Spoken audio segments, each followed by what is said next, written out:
everyone, I just wanted to give you a quick tutorial on how to get your PowerPoint slide link to your web page, since we need to change those out for next week. I know Amber has given you a tutorial on how to capture that link.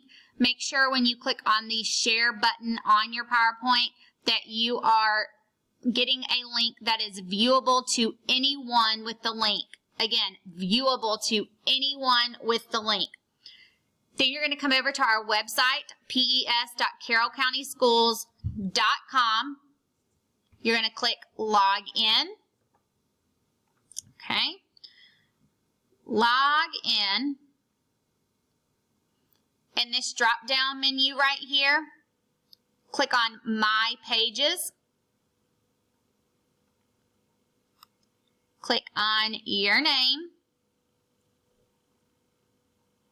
Click on Design Page.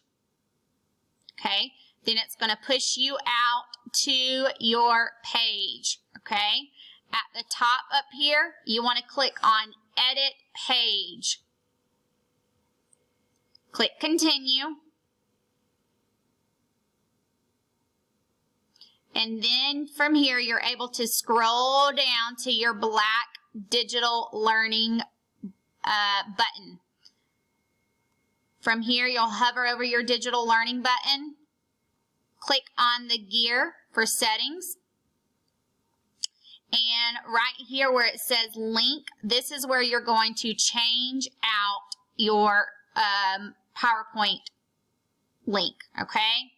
Don't mess with the URL or the alternate tag box. You're going to do it right here where it says link.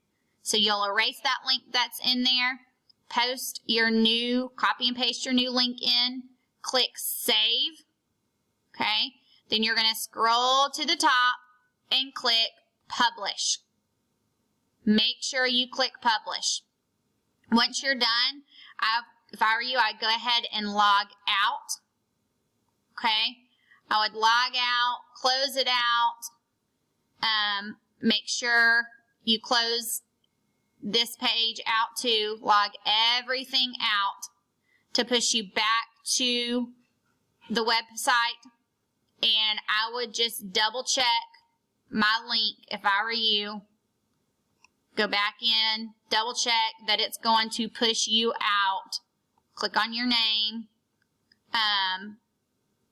I'm going to just click Haley for now, but click on your name, click on your digital learning button, make sure it pushes you out to your new PowerPoint for next week.